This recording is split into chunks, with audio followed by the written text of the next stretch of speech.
says Sunday school may be dismissed. I'm like, so I got to leave too. We should be more specific.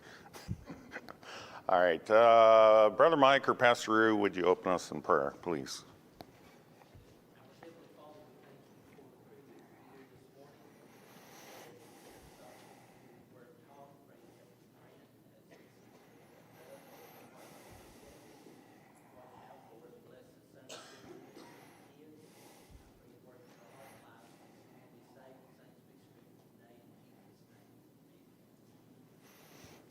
I was listening to a podcast recently, and the person was talking about somebody who'd been known as Billy or Bill for most of their life, for 40-some years. And then they wanted to now be known as William.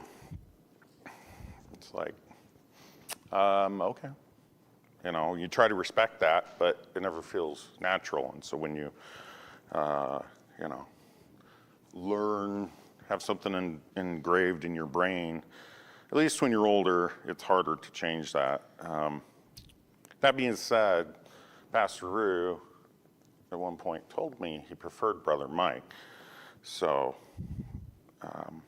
but I try to mix it up. I end up mixing it up. Sometimes he's Pastor Mike, other times he's Brother Rue. So it just kind of becomes a mishmash until everybody, including myself, is confused. All right, so we're in Ecclesiastes, which is a difficult book, as I mention every week, because it's written by the wisest man on the earth, but it has a lot of seemingly false statements. I think there are some statements that can be construed as false, but I think many of them are just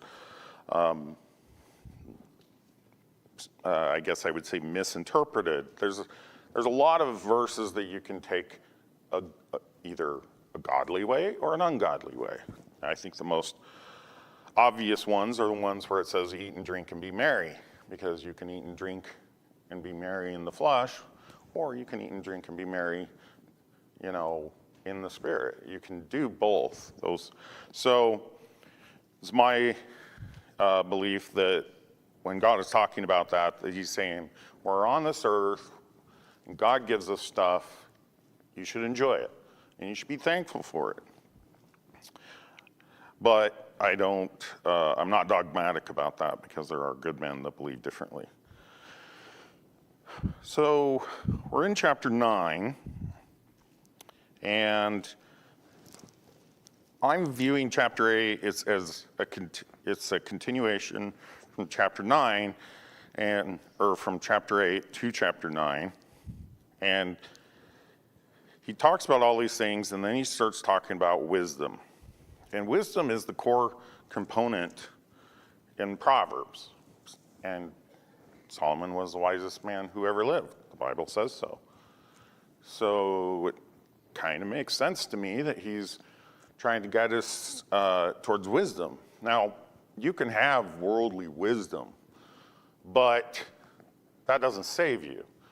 And I think that's where some of the comments are. It's like, the whole point of Ecclesiastes is there's nothing that will save your soul other than faith in God.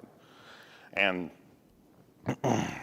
if you try all these other things, like Solomon did, as he talks about in chapter 1, you will find that they're all vanity.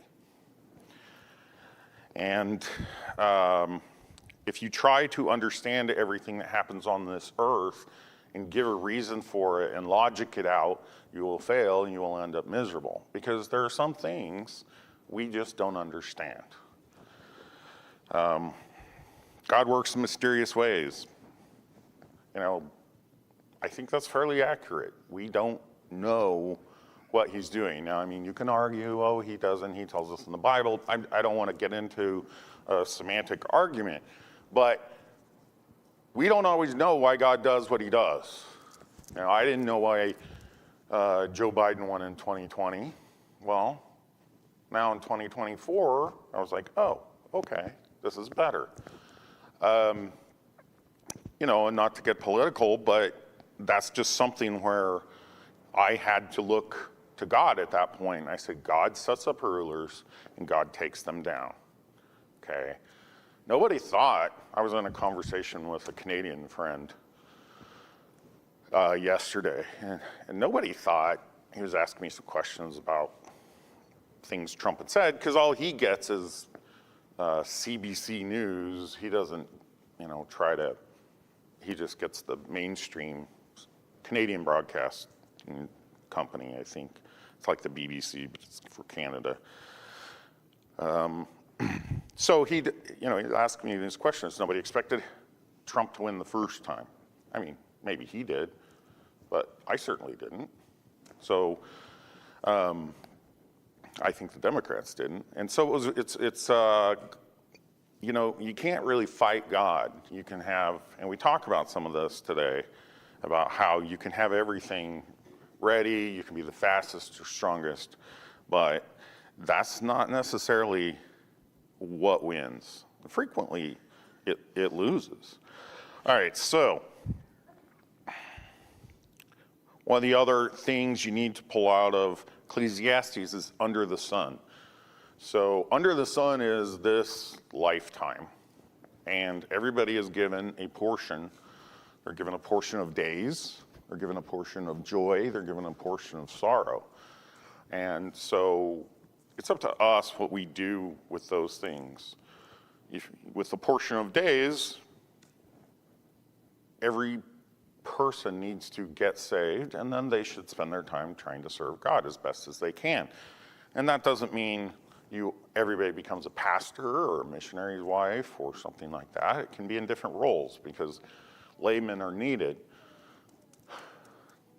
Bill's here, and you parked in his spot.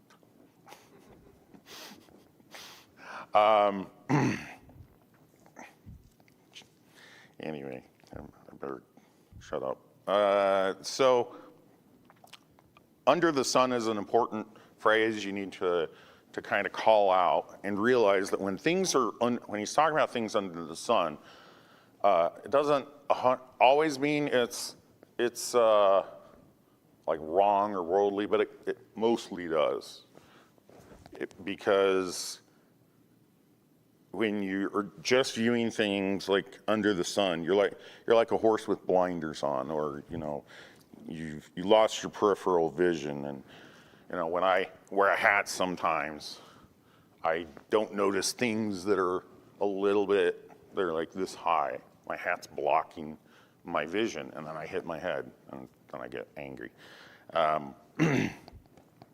So when you're just living under the sun and you're not viewing the fact that there's a creator out there and that maybe you should seek him out, then, well, that's a bad place. That is, you will eventually be the dead lion that it mentions. So a lion can be, is a king of the jungle, but once he's dead, and there's no hope. So the last chunk I ended up on is a chunk, verse 7. Go thy way, eat thy bread with joy, and drink thy wine with a merry heart, for God now accepteth thy works. So that's I think that's a verse that most Christians, when they read that, will take that as, well, that's not right. But I don't think that, because I think that this part is to the righteous, whereas the earlier part is to the sinners. He brings them both up in the beginning of the chapter. So I think this is a separate thought. That is what I'm saying here. So when he's saying, go thy way, eat thy bread with joy, he's talking to the righteous, and I think that's further evidenced by the fact that he's talking about your garments being always white. I mean, sinners' garments are not white. And they're all sorts of colors, but they're not white. And then it says, live joyfully with the wife whom thou lovest all the days of thy life. So then it says, of thy vanity. And so my interpretation of that word there is not vanity in a negative sense, but vanity is, this is your temporary, this is your lot in life. When I go to heaven, I'm not going to have a wife. Okay? So this is a temporary thing, but I should live joyfully I mean, he tells us to live joyfully anyway. And so, wife is a good thing. And I should live joyfully with her. I don't think that is contradictory at all to Scripture. And so, whereas vanity and under the sun can generally be construed as a negative worldly interpretation, I think here that it's more interpreted as, hey, this is, your time on this earth, this is what you got. So you'll be married, hopefully, Lord willing, for those of you who are younger, or you have been married or something, the best thing you can do is try to live joyfully. Now, sometimes that's not possible. Sometimes, mistakes are made. We make mistakes, marry the wrong person, or the person's not saved, or the person you thought they're the right person, but they divorce you, or whatever. So don't get hung up on that one specific thing. This is, everybody's particular details are a little different, but if you have a wife, you should live joyfully with her while you're here on this earth, because you won't have her later on. That's your portion in this life. So God gives you this, and you can try to live joyfully, or you can complain, and you can be unhappy, and you can say, oh, well, she doesn't do this, or she doesn't do that, and you can lament, and then you can go out and try to find a different wife. And those are options because God gives us free will. But I don't think that is, I know that's not biblical. Once you're married, you should stay married if at all possible. There are a couple exceptions to that, but I won't go into that right now. And I'm not judging anybody who's been divorced, okay? So please don't take offense at that. I understand stuff.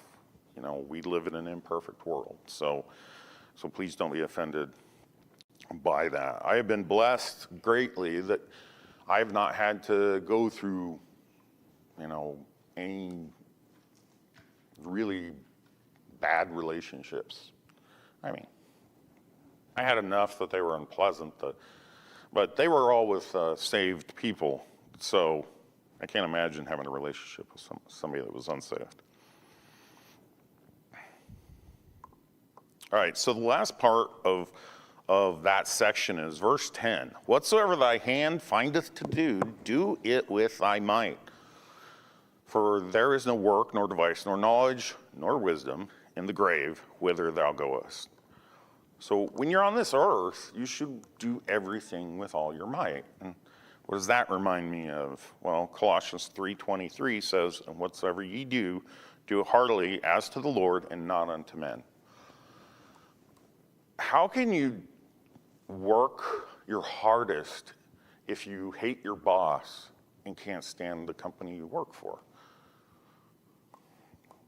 Who has motivation to push through that? Well, you have to realize that you're working as unto the Lord, and you still do your best. Now, you're allowed to seek out another job. There's nothing in life that says you have to be miserable.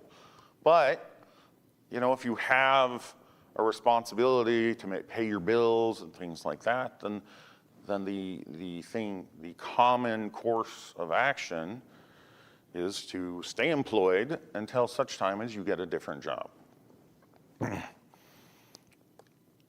And I was reminded when Brother Chapman was here, a couple weeks ago, and he was talking about how we needed to take our eyes off of ourselves and put them on God.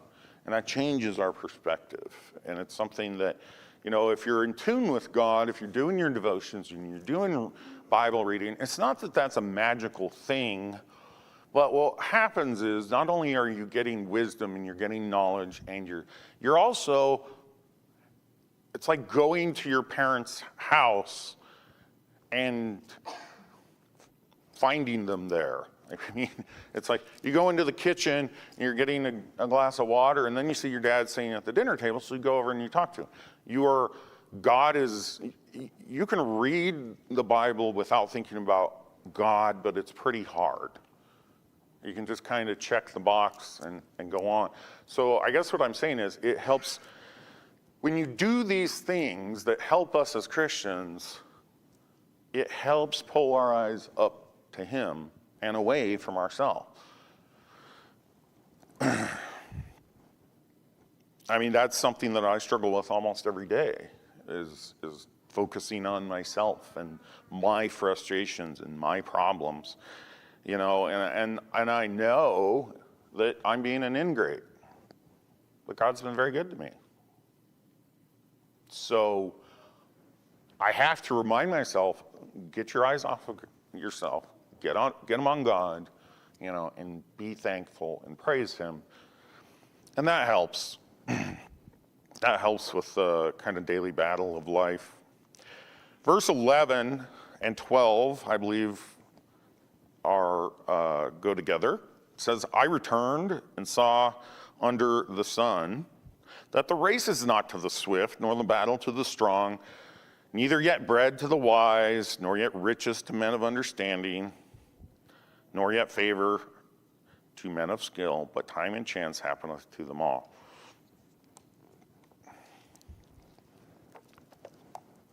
So I read this and I'm like, what do you mean the race isn't to the swift? The fast person wins the race, right? Anybody ever heard of the tortoise and the snare? I said snare. Hare. I'm having trouble with my words. The tortoise and the hare. So, I mean, we know that story. I think everybody knows that story. It's like I don't know if it's an Aesop's fable or what, but it's, you know, a very well-known story, and the tortoise wins that race. So if you could look and just go, well, what's he mean here? It's like, usually, yes, the swift wins the race, but only if God wants him to. So if the swift person, God doesn't want them to win, that person's going to trip. They're going to twist their ankle. They're going to pull their Achilles tendon or something. I don't know. They're going to have problems. Can you pull tendons? You can pull hamstrings. Anyway, something bad's going to happen to that dude, most likely. I mean, we have lots of examples in history, in the history of our country. But you know, Goliath is a good example from the Bible, where David fought Goliath. I mean, David, you know, it's one of the things that just amazes me about David is he never doubted God. He never seemed to doubt God. And I think that doubting is kind of a normal human thing, but David didn't really do much of that. He did express confusion and frustration at times when he didn't seem like God was helping him out. But I mean, he wouldn't have tried to take on Goliath if he had doubted God. He would have been afraid like everybody else. I mean, everybody on their side was afraid. But I don't think it was even necessarily bravery. I think he was just angry. I think he was angry that God was being blasphemed, and I think that's why he did that. I mean, there's lots of reasons you can do the right thing in life. You can do it because of anger or shame or just there can be a righteous reason. But David killed Goliath. Some of you have probably heard of the Spartans. The 300 Spartans, although I read it was more like 600, you know, that fought off Xerxes' army for a long period of time and bought valuable time. And I mean, that was an army of, you know, it's not like the Greeks were, you know, perfect people, but the people there had a lot more freedom than the Muslim army of Xerxes. So freedom is really a biblical thing as well, right? God doesn't force people to convert.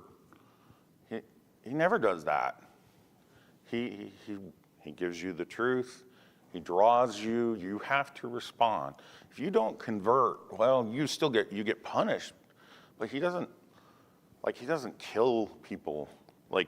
Islam forces you to convert, and it is a very dangerous thing. So he returned and he saw under the sun. So I said the race is not to the swift, nor the battle to the strong. So this is under the sun. We're talking about on this earth again. Nor bread to the wise, nor yet riches to men of understanding.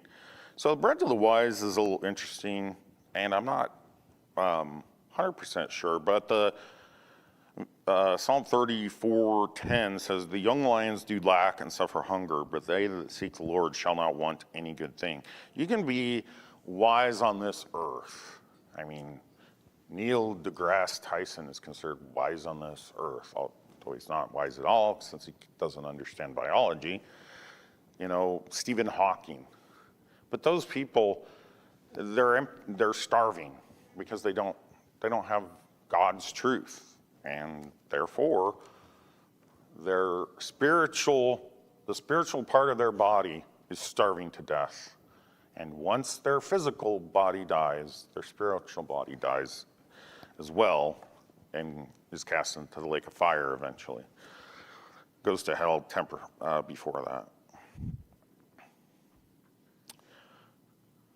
So he says here, "But time and chance happeneth to them all." Well, okay, if you want to say this is wrong, he's stating something wrong because God's in control.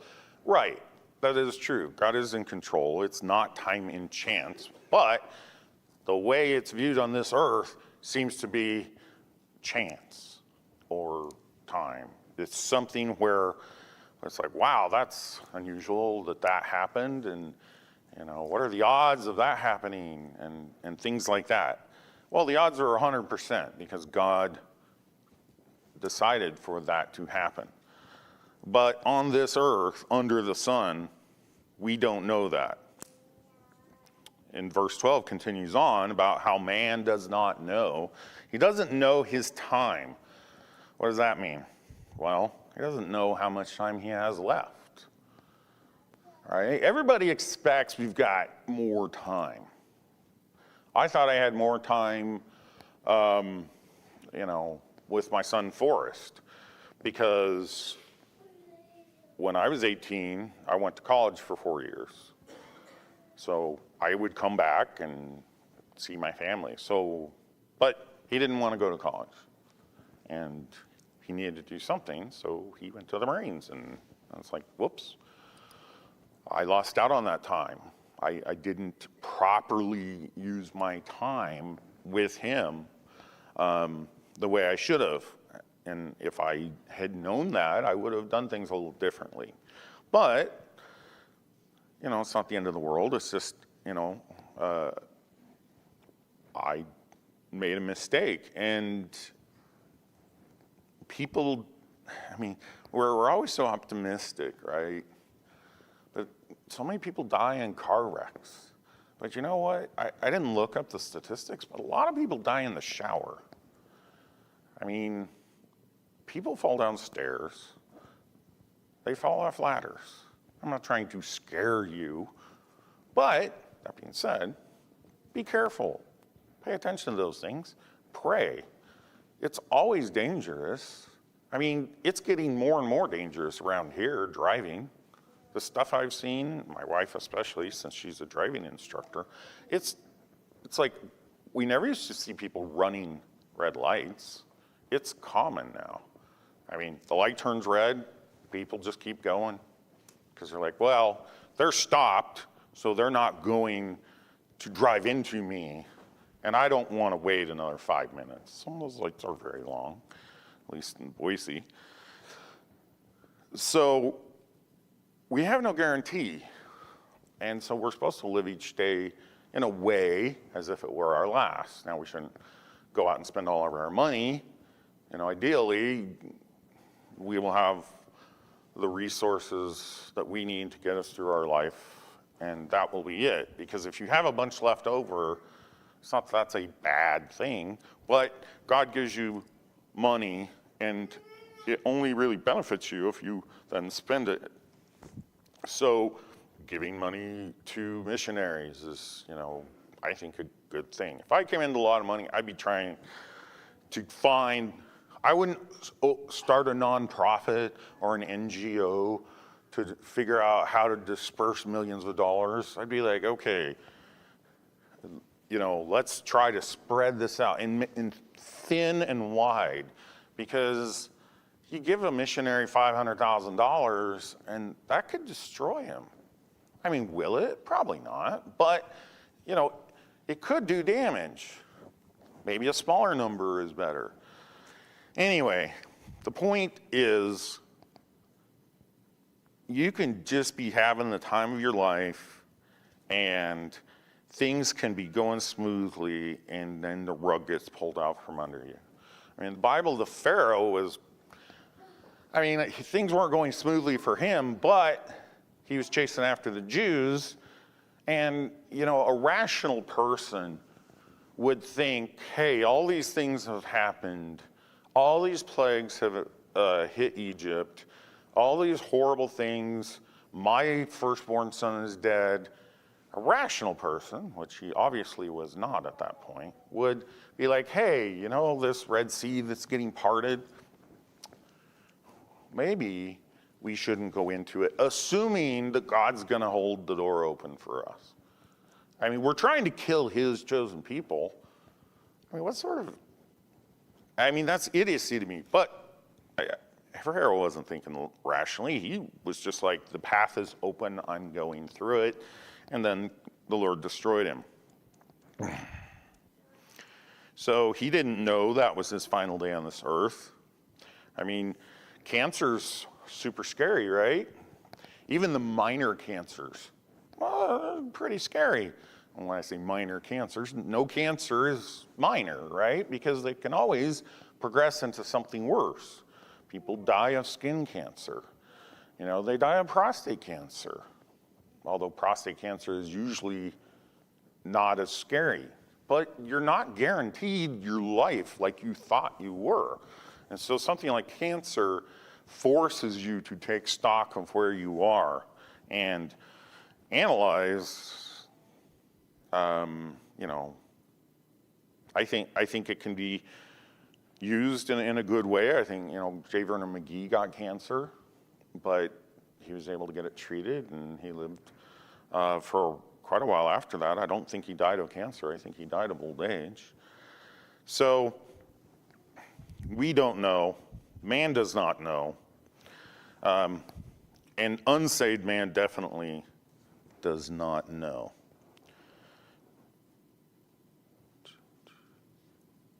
So really quick before we move on, the bread, we do hear, the gospel is referred to as the bread of life, right? And so if you don't have the bread of life, that's just going back to what I said, and that's where you are starving. All right, moving on, 9:13. This wisdom have I seen also under the sun, and it seemed great unto me. There was a little city, and few men within it. There came a great king against it, and besieged it, and built great bulwarks against it. Now there was found in it a poor wise man, and he by his wisdom delivered the city. Yet no man remembered that same poor man. Then said I, wisdom is better than strength. Nevertheless, the poor man's wisdom is despised, and his words are not heard. The words of wise men are heard in quiet, more than the cry of him that ruleth among fools. So this is an interesting one, because is this a parable? Or was there a real city? And we don't know. It doesn't really matter, because there's still truth in the statement. A poor wise man is not going to be listened to except in very extreme circumstances.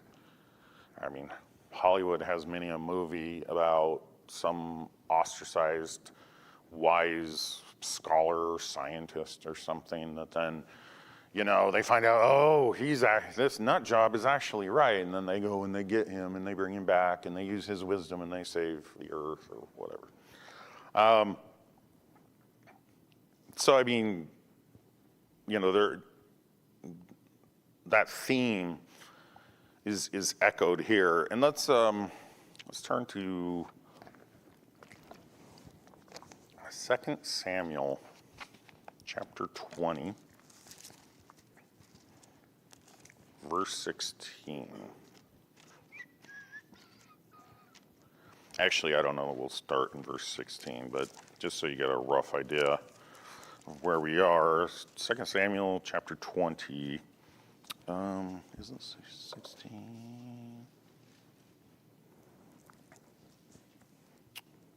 All right, so this is Sheba revolted against David, and they're chasing him down, and so he flees into the city.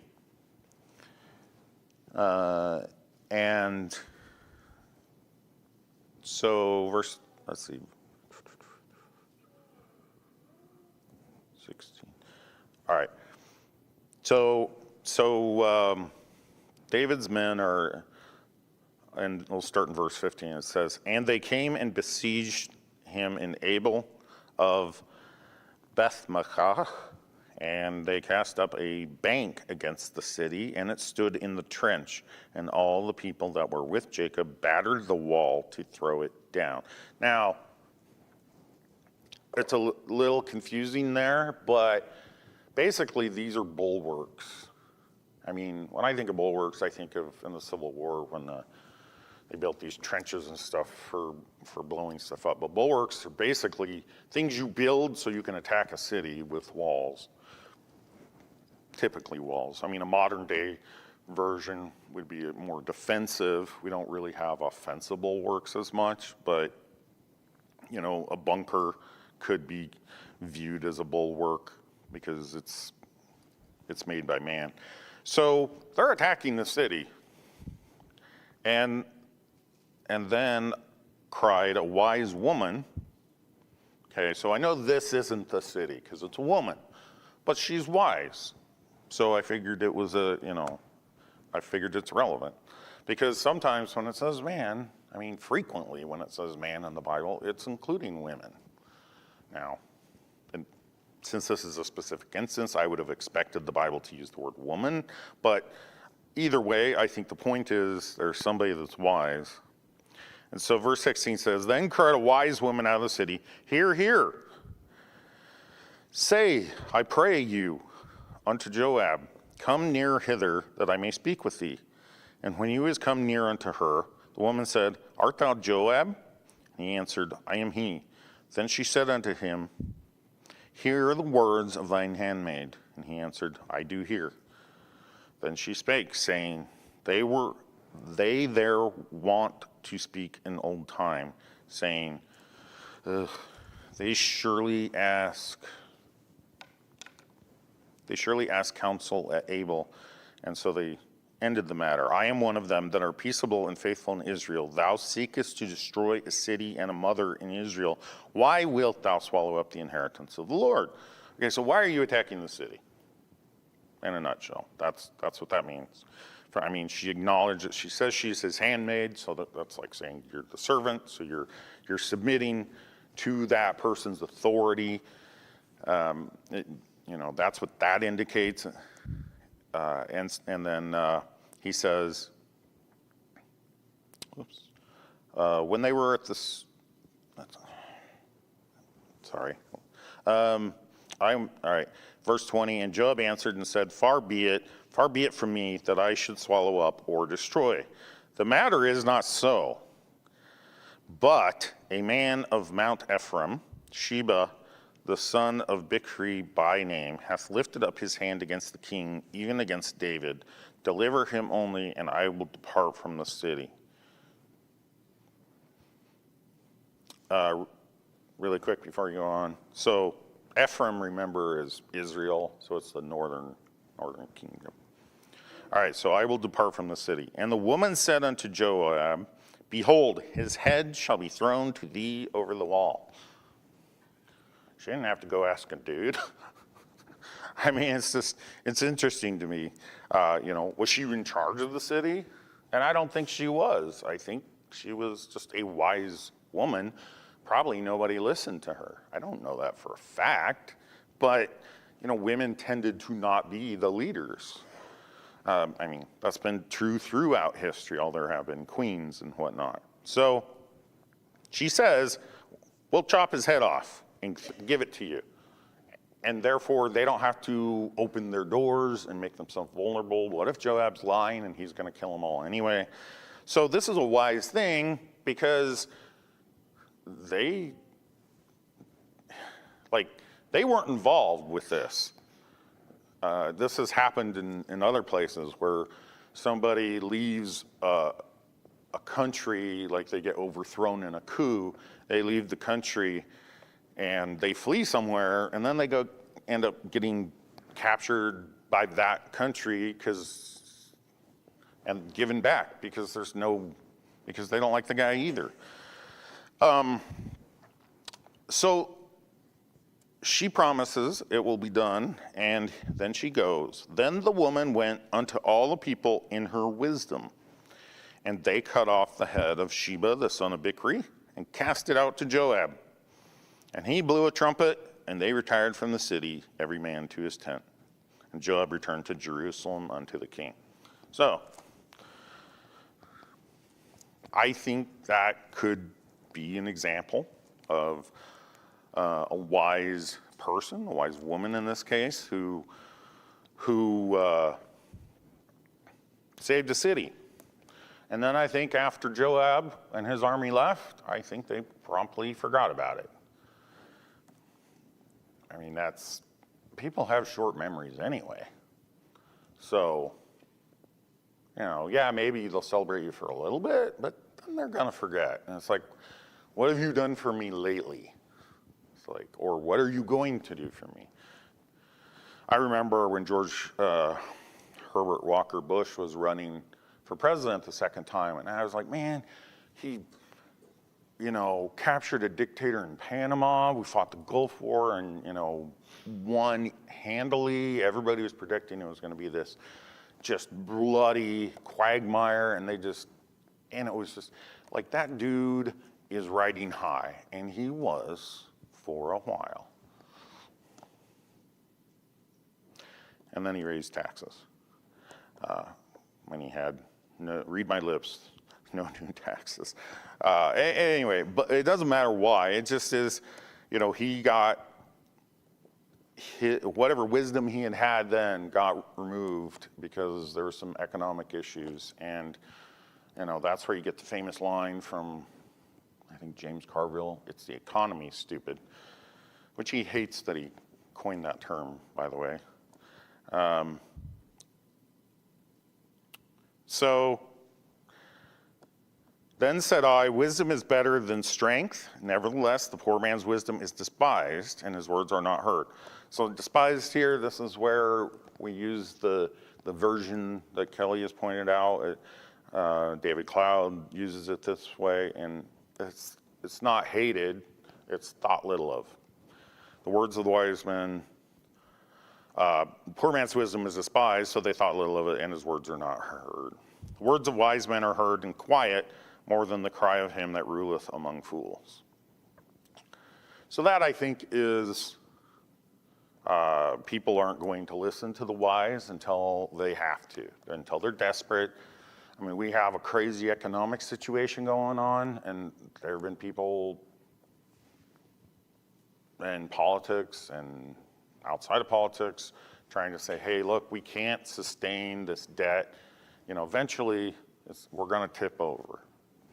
And we're not going to be able to pay our bills. And then basically at that point, it's like the Great Depression 2.0. That's the fear. Somehow we keep pushing that off, but eventually Unless the Lord changes things, that will happen, because the amount of money we're borrowing each and every day is unsustainable. But the last comment in chapter 9, which chapter 10 continues this, wisdom is better than weapons of war, but one sinner destroyeth much good.